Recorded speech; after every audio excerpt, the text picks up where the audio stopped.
오늘 아침에 우리에게 주시는 하나님의 은혜의 말씀은 베드로 전서 3장 10절에서 12절의 말씀입니다. 다 같이 합독하도록 하겠습니다. 그러므로 생명을 사랑하고 좋은 날 보기를 원하는 자는 혀를 금하여 악한 말을 그치며 그 입술로 거짓을 말하지 말고 악에서 떠나 선을 행하고 화평을 구하며 그것을 따르라. 주의 눈은 의인을 향하시고 그의 귀는 의인의 간구에 기울이시되 주의 얼굴은 악행하는 자들을 대하시느니라 하였느니라. 아멘. 하나님의 말씀입니다. 설교를 열심으로 준비하는 것은 제가 할 수 있는 일입니다. 그렇지만 말씀을 통해서 회중의 마음을 감동시키고 또 삶의 변화를 일으키시는 것은 제가 할 수 없는 일입니다. 그것은 하나님께서 하시는 일이고 오늘 이 예배를 통해서 여러분과 저에게 진리로 자유함과 또 진리의 능력을 경험하는 귀한 시간 될 수 있게 간절히 바랍니다. 모쪼록 목마른 사슴처럼 갈급함을 가지고 전하고 듣는 우리가 될 수 있기를 원합니다. 제가 지난 11월 12일에 베드로전서 3장 9절에 대해서 설교한 이후로 이제 2달 정도가 지나서 베드로전서 강해로 되돌아온 것입니다. 아마 많은 분들이 베드로전서가 어떻게 흐름을 가지고 있는지 잊어버리셨을 거라고 생각하고 지극히 정상이라고 생각합니다. 그래서 저는 오늘 본 말씀 강의하기 전에 베드로전서가 3장 10절에 이르기까지 어떻게 계략적인 흐름을 가지고 있는지에 대해서 제가 말씀을 전해야 될 필요를 느낍니다. 주보 안에 있는 간지를 한번 보시고 제가 말씀을 드릴 때 보시면서 따라오시기 바랍니다. 베드로전서는 인사말과 본론과 결론으로 구성되어 있습니다. 그리고 본론부는 다시 두 부분으로 나뉘어지는데 전반부는 1장 3절부터 2장 10절까지이고 하나님의 백성의 정체성에 대해서, 그리고 후반부는 2장 11절부터 5장 11절까지인데 하나님의 백성의 책임에 대해서 말씀합니다. 그리고 본론의 전반부는 다시 세 개의 소단락으로 나누어집니다. 1장 3절부터 1장 12절까지는 구원의 경위에 대해서, 1장 13절부터 2장 3절까지는 구원 얻은 자의 행위에 대해서, 그리고 2장 4절부터 2장 10절까지는 구원 얻은 자의 지위에 대해서 말씀합니다. 그리고 본론부의 후반부인 2장 11절부터 5장 11절까지는 특별한 상황에서의 윤리적 권면들을 기록하고 있습니다. 2장 11절과 12절은 적대적 환경 안에서 살아가는 그리스도인들의 윤리적 원리에 대해서, 그리고 2장 13절에서 17절은 시민으로서 그리스도인의 윤리에 대해서, 2장 18절에서 25절은 종으로서 그리스도인의 윤리에 대해서, 그리고 3장 1절에서 7절은 배우자로서 그리스도인의 윤리에 대해서 사도 베드로께서 가르쳐 왔습니다. 3장 8절에서 12절은 은혜로 응답하는 삶의 원리에 대해서, 윤리에 대해서 말씀하고 있는 부분입니다. 그리고 3장 8절은 성도 간의 은혜로 응답하라 라는 가르침이었다면 3장 9절은 적대적인 사람에게도 은혜로 응답하라 라는 가르침이었습니다. 그리고 오늘 본 말씀 3장 10절에서 12절의 말씀은 은혜로 응답해야 하는 성경적 기초가 무엇인지에 대해서 말씀하고 있는 부분이고, 그리고 사도 베드로는 시편 34편 12절에서 16절의 말씀을 인용하고 있는 것입니다. 이렇게 오늘 본까지 베드로전서 전체의 흐름을 지금 개괄적으로 제가 이제 말씀을 드렸어요. 제가 이런 작업들을 하는 이유는 성경을 해석하는 것은 수동적으로 목회자의 설교에만 의지하는 것이 아니라 성경 전체의 문맥을 통해서 성도 한 분 한 분이 능동적으로 하나님의 말씀의 진리를 깨닫는 것, 그것이 가장 중요한 일이고 그것이 저에게서 가장 중요한 소명이라고 생각하기 때문입니다. 시편 34편을 사도 베드로가 인용을 하고 있는데요. 시편 34편은 다윗이 사울을 피해서 블레셋 가드로 피신했다가 자신의 정치가 금방 들통나게 됩니다. 그래서 다윗은 미친 척을 하고서 간신히 거기에서 나와서 목숨을 부지한 후에 시편 34편을 적었습니다. 원수들의 공격에 담금질이 되고 있는 그 절박한 순간에 다윗은 하나님을 경외했고 하나님을 깊이 맛보았고 그리고 자신에게 닥치는 그 절박한 고난을 하나님의 섭리 안에서 바라볼 수 있게 된 것입니다.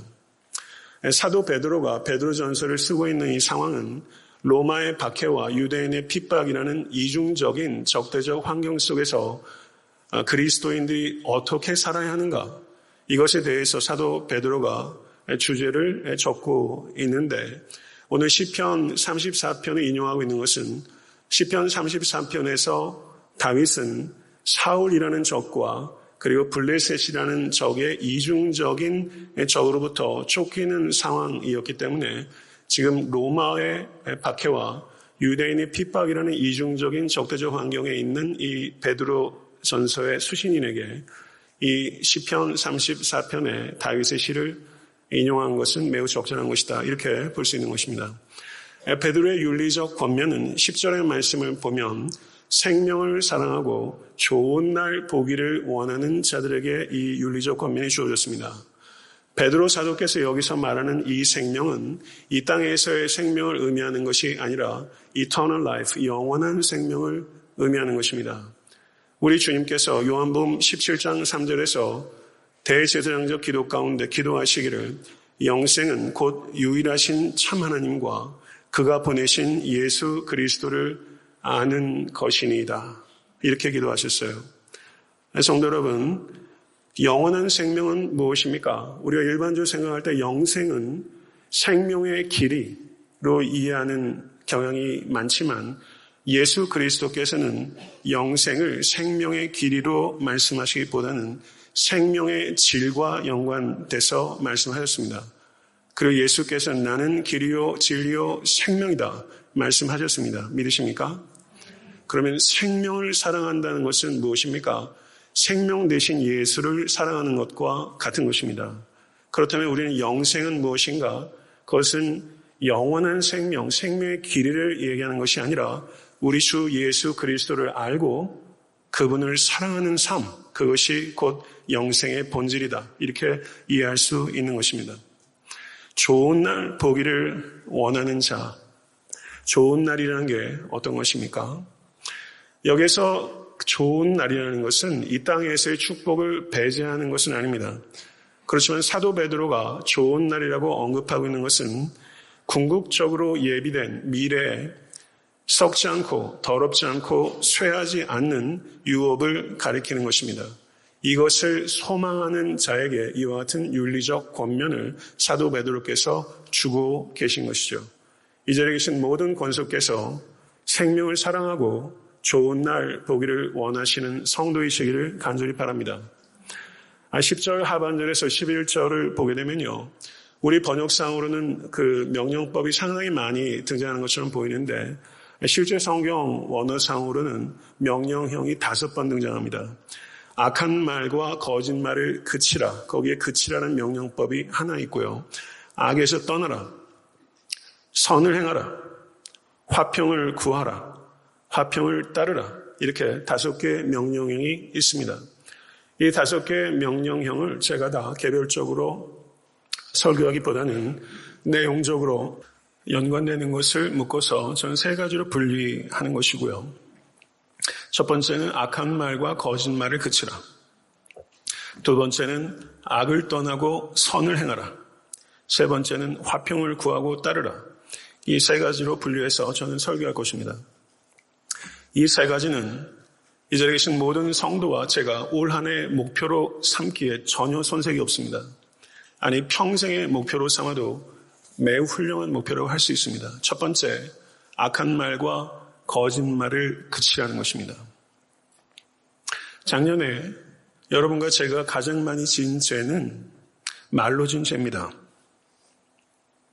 말이 주는 상처는 검이 주는 상처보다 깊다 라는 속담이 있습니다. 입술의 30초가 그 마음에 30년 간다는 얘기가 있어요. 우리는 매우 주의해야 합니다. 하나님께서 인간에게 주신 많은 아름다운 은사들 가운데 저는 가장 소중한 은사 중에 하나가 이 언어적인 능력이라고 생각합니다.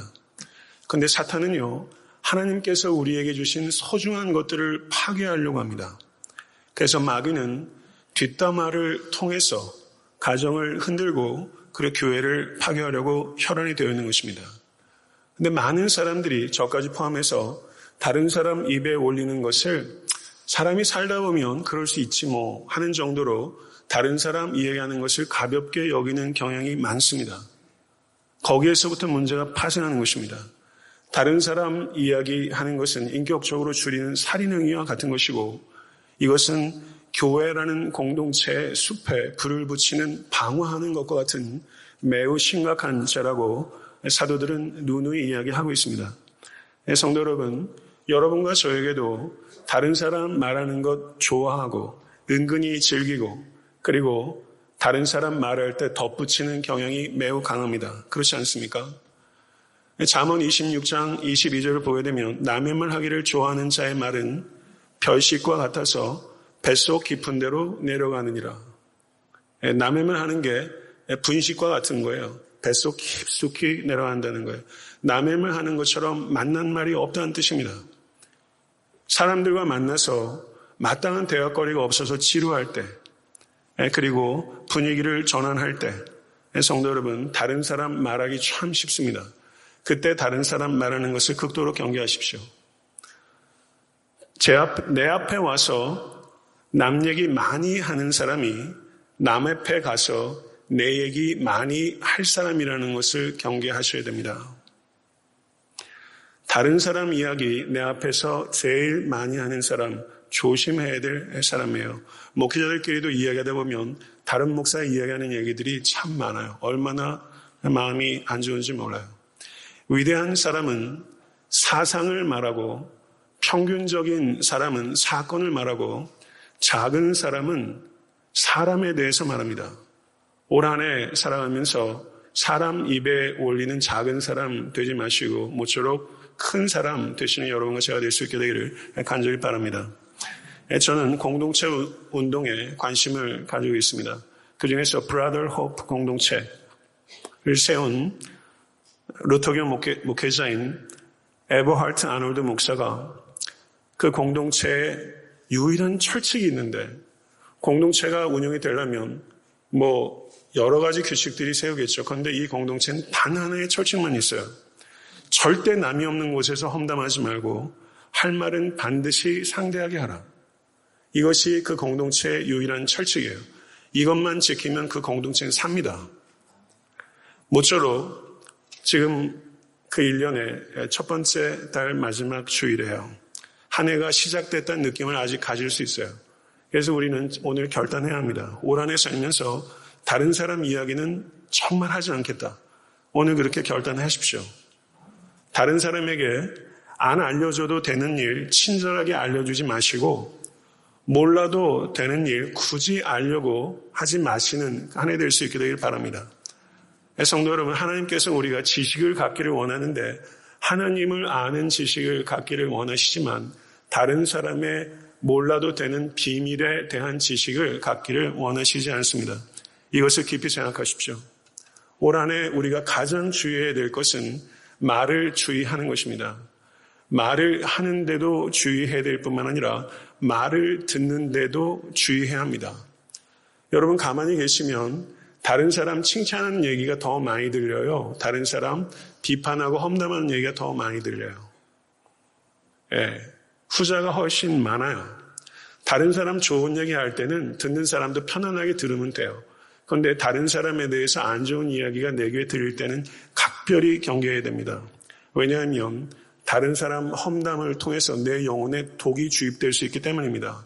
그런데 이 독은 한 사람에게만 주입되는 게 아니라 삼중적으로 주입되는데 일단 말거리가 되는 사람이 문제고 두 번째는 말을 하는 사람, 세 번째는 말을 듣는 사람, 이 삼중적으로 이 다른 사람 말하는 것이 독과 같이 주입됐다는 것을 경계하시는 한 해가 될 수 있게 되기를 간절히 바랍니다.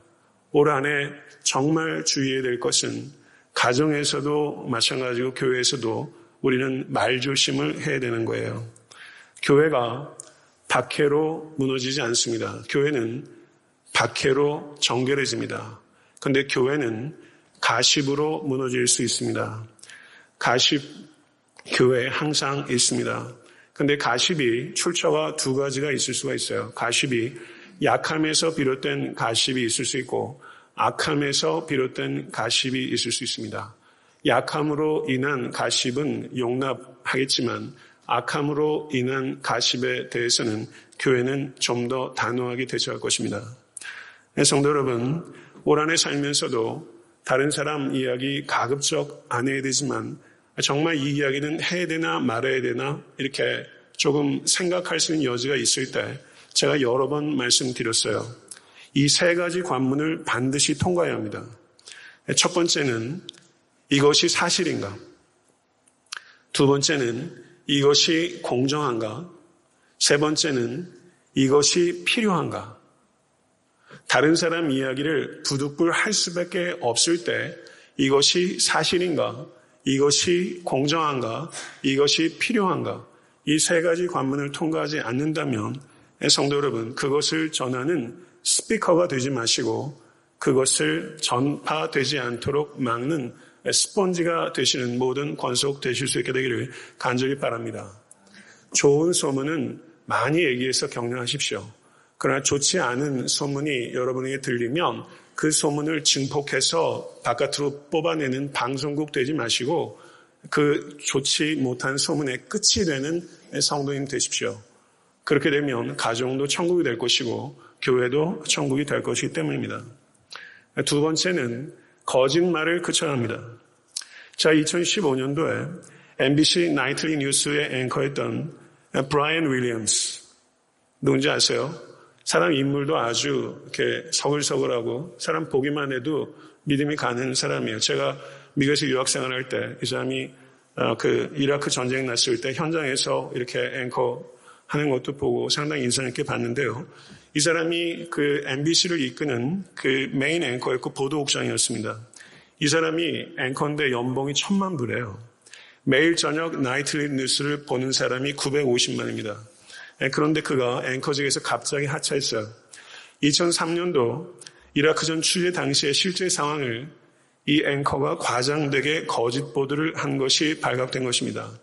이 사람이 자신이 타고 있던 군용 헬기가 적군의 중화기에 의해서 피격됐으나 위기를 모면했다고 방송을 했어요. 그런데 실제는 이 브라이언 윌리엄스가 헬기에 타고 있지 않았습니다. 그래서 헬기 조종사가 페이스북에 의해서 폭로가 됐어요. 그래서 MBC 방송국에서 성명을 내기를 그의 행동은 변명할 여지가 없으며 이 정직 처분은 혹독하며 적절한 것입니다. 브라이언은 MBC 뉴스를 시청하는 수백만의 시청자의 신뢰를 깨뜨렸습니다. 그리고 시청률에 크게 타격이 올 수 있음에도 불구하고 스타 앵커를 주저없이 앵커직에서 주저앉혔어요. 그리고 이 정직의 기간을 거치고 지금은 11시에 있는 그 뉴스 앵커로 이 사람이 복귀한 걸로 알고 있는데요. 저는 이 전쟁터의 상황에서 이 사람이 거짓 보도한 것에 대해서 한국 방송국도 이런 일들이 굉장히 빈번하게 발생합니다. 그런데 이 스타 앵커를 주저없이 주저앉히는 일들을 보면서 한국 사회와 한국 교회는 방송국만큼이라도 거짓을 정화할 수 있는 자전 능력이 있는가? 이것에 대해서 질문하지 않을 수 없더라고요. 한국 사회가 정직합니까? 라고 물으면 아마 어느 누구도 그렇게 쉽게 대답하지 않을 거예요. 국민일보의 오래된 기사 가운데 하나는 한국 사회가 정직 불감증에 걸려 있습니다. 한국 사회는 마치 양심이 화인 맞은 사람과 같이 거짓을 용인하고 있습니다. 이런 기사를 낸 적이 있는데요.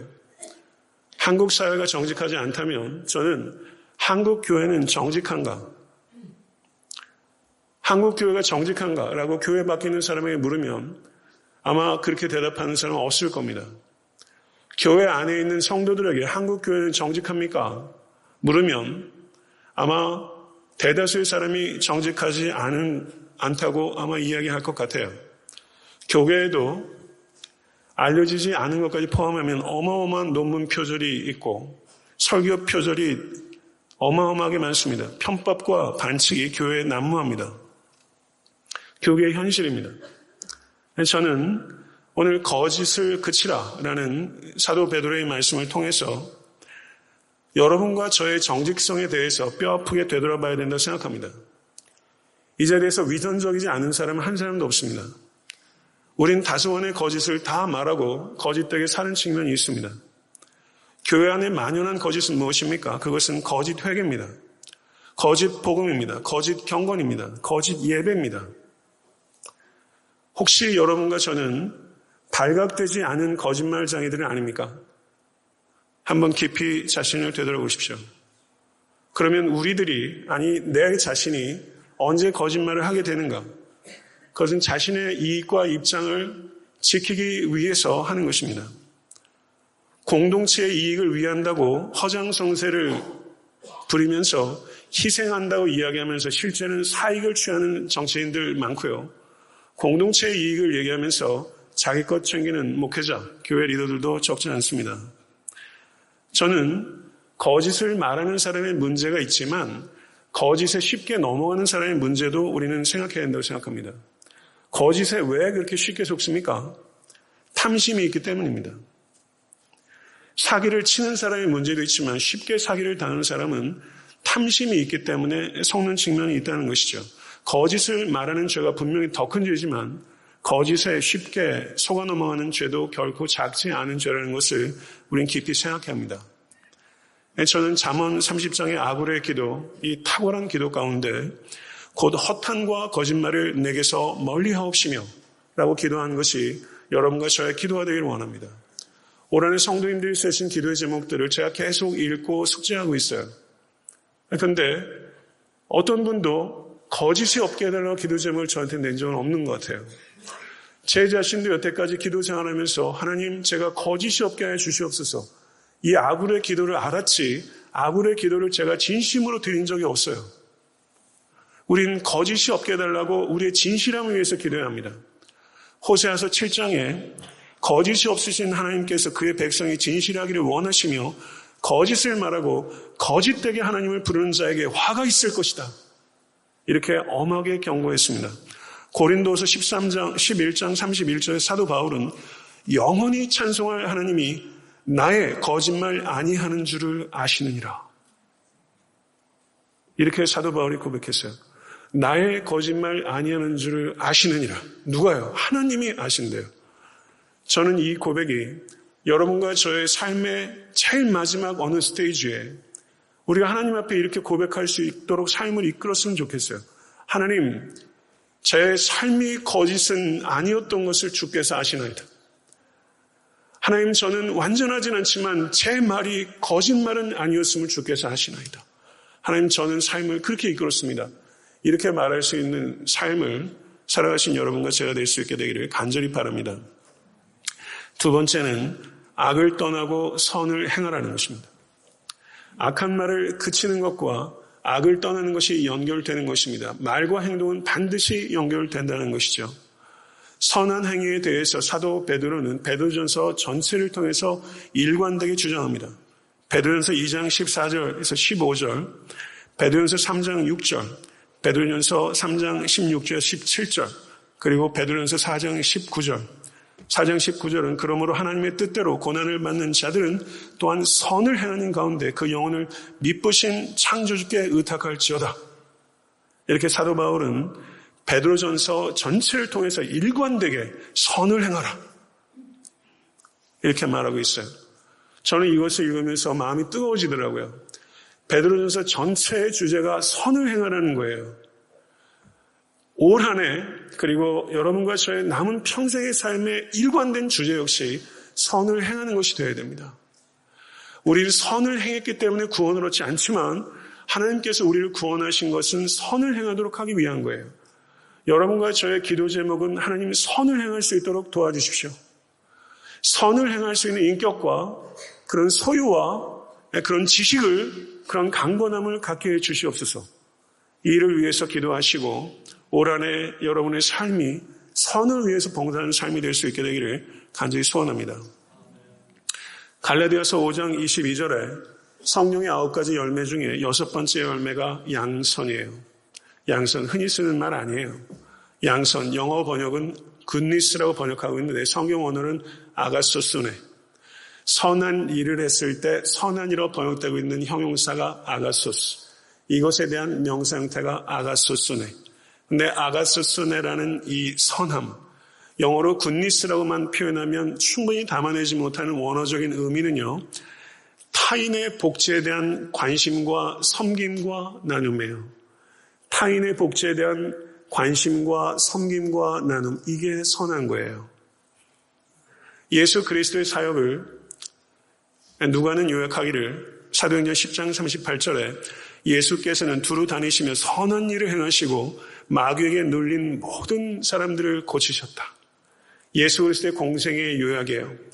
사도 바울은 에베소서 2장 10절에서 우리는 그가 만드신 바로 그리스도 예수 안에서 선한 일을 위하여 지으심을 받은 자니. 믿으십니까? 하나님의 창조와 구원의 목적은 우리의 선한 일이에요. 그리고 로마서 12장 17절에서 아무에게도 악을 악으로 갚지 말고 모든 사람 앞에서 선한 일을 도모하라. 디도서 2장 7절은 범사에 내 자신이 선한 일의 본을 보이라. 일관되게 베드로 전서뿐만 아니라 성경의 모든 곳에서 선한 일을 하라.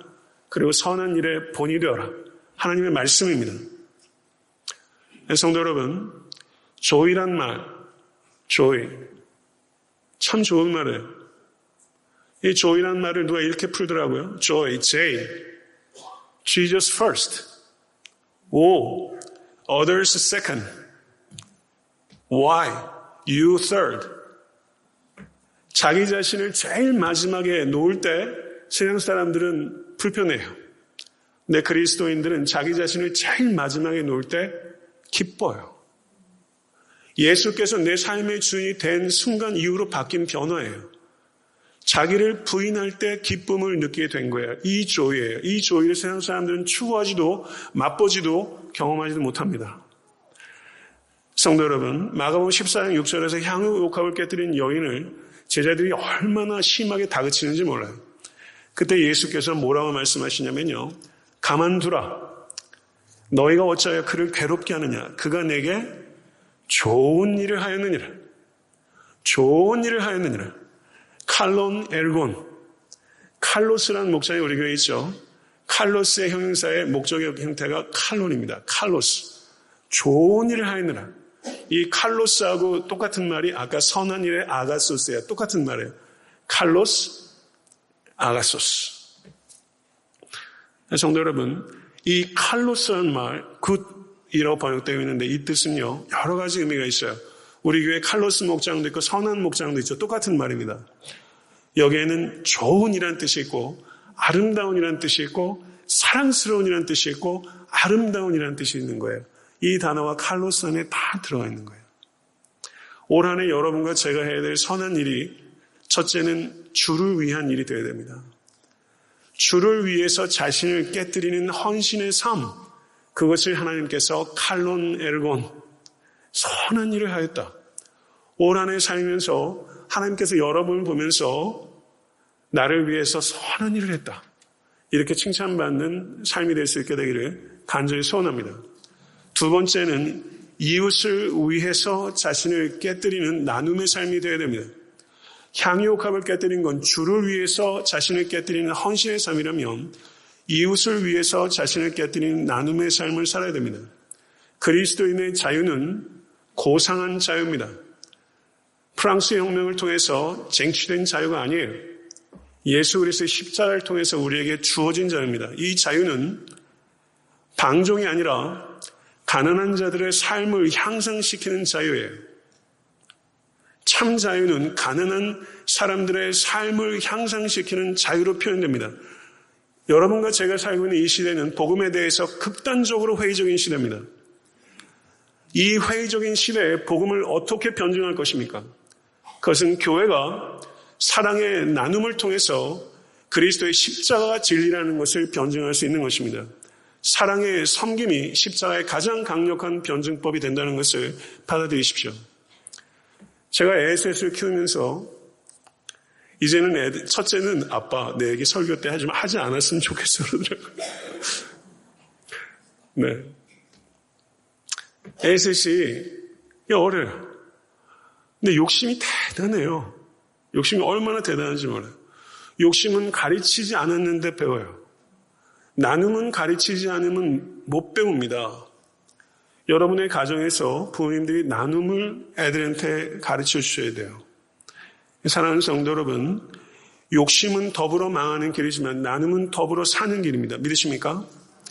이 땅에서 나눈 만큼이 정확히 천국에 쌓는 만큼이에요. 이것을 기억하셔야 돼요. 이 땅에서 나눈 만큼이 정확하게 천국에서 쌓는 만큼입니다. 이 땅에서 나누지 않는 분은 이 땅에서 자랑이 될 수 있을지 모르지만 오는 세상에서는 수치가 될 것입니다. 수고해서 일하고 단순하게 살고 주의 깊게 즐기고 버겁도록 감대하게 나누며 사는 것, 이것이 그리스도인의 이상입니다. 여러분과 저의 이상이 그와 같은 것이 될 수 있게 되기를 간절히 바라고, 그렇게 될 수 있기 위해 말씀과 성령을 의지하고 자기를 부인하는 여러분과 제가 될 수 있게 간절히 바랍니다. 소유의 기쁨보다 나눔의 기쁨이 큰 것입니다. 끝으로 화평을 구하고 따르라. 화평을 구하고 따르라.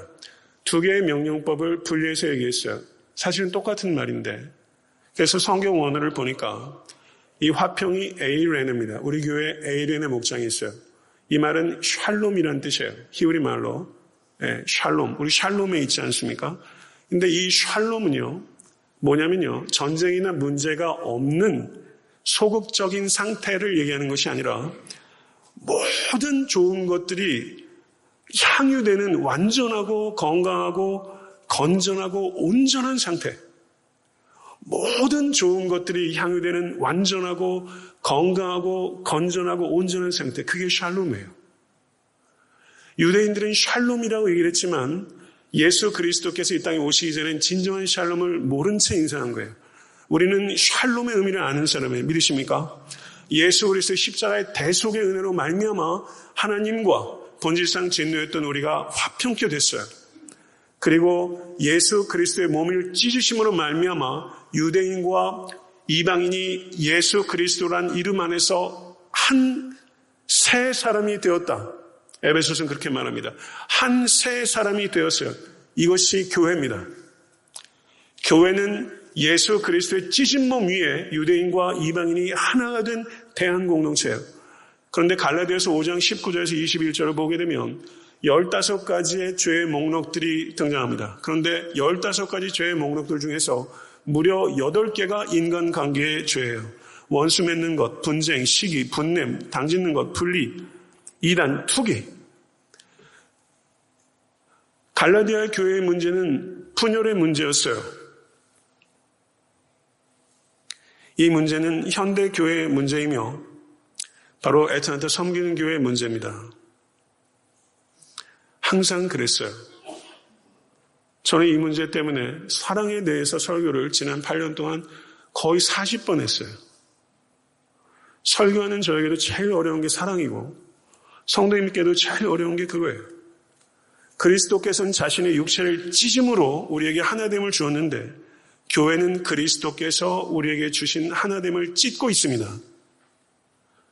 잠언 17장 1절은 마른 떡 한 조각만 있어도 화목한 것이, 육선이 개혁한 글은 육선이라고 번역했어요.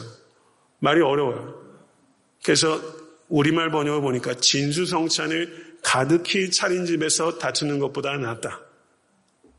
이렇게 말했어요. 정말 그렇죠.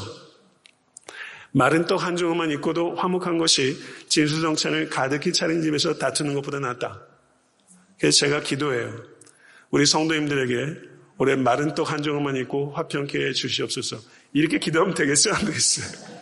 안 되죠.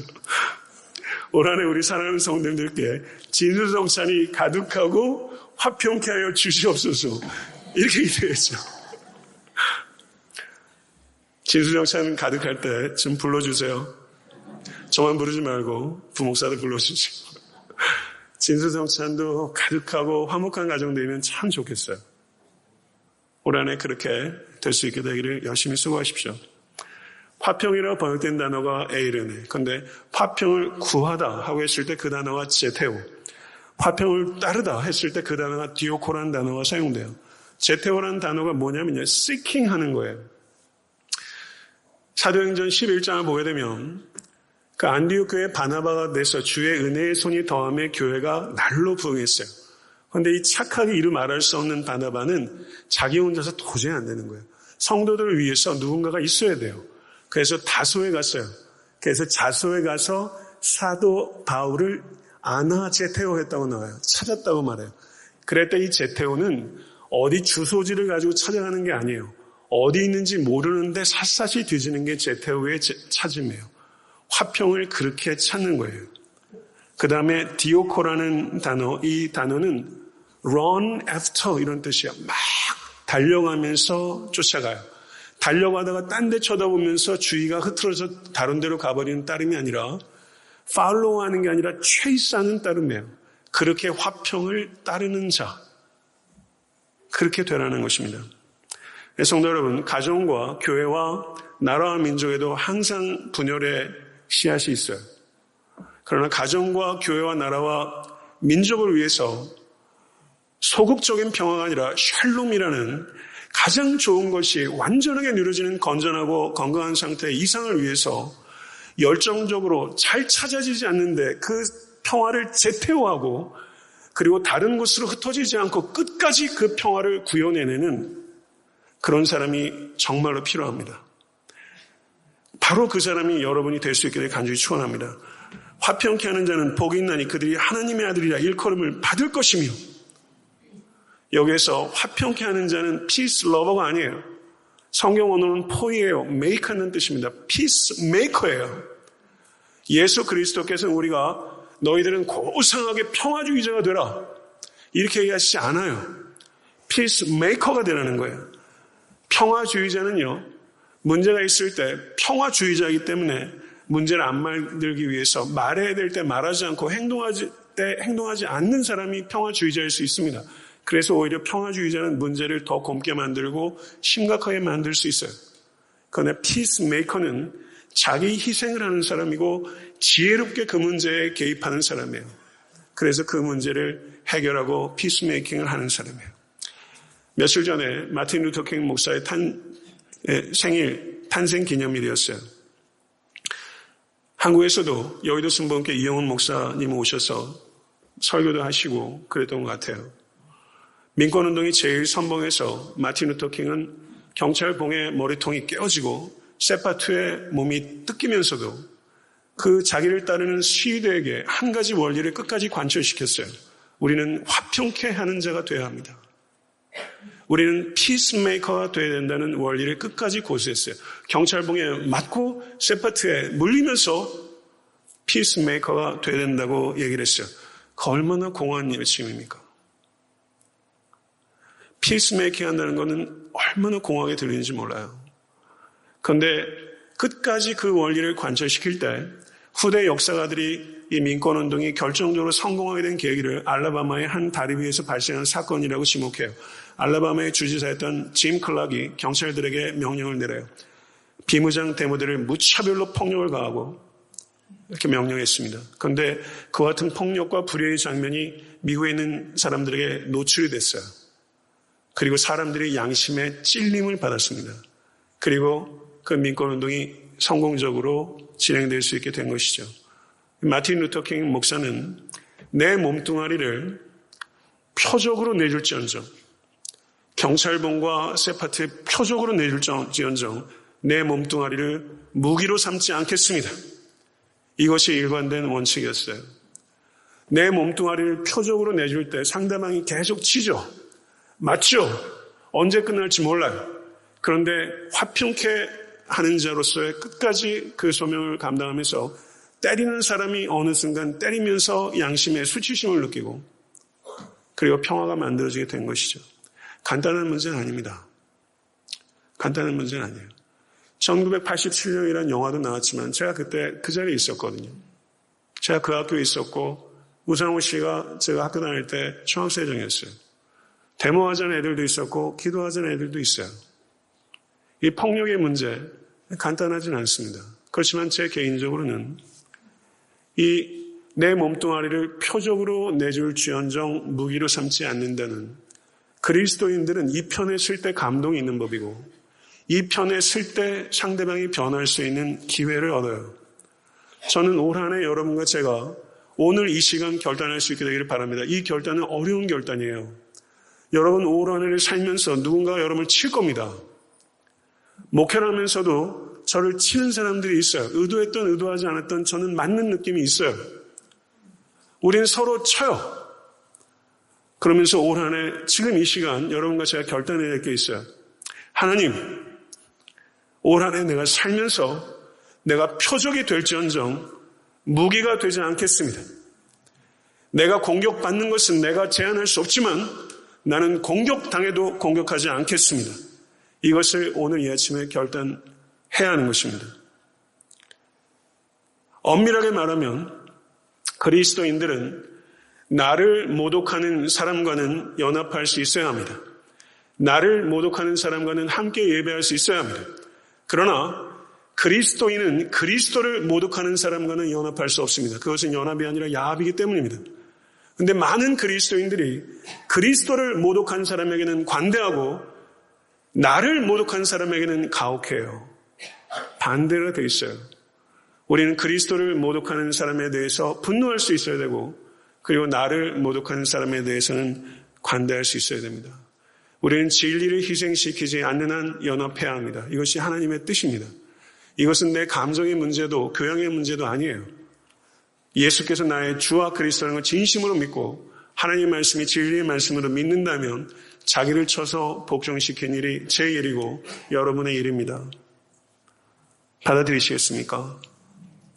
로마서 12장 18절은 할 수 있거든 너희로서는 모든 사람과 더불어 화목하라.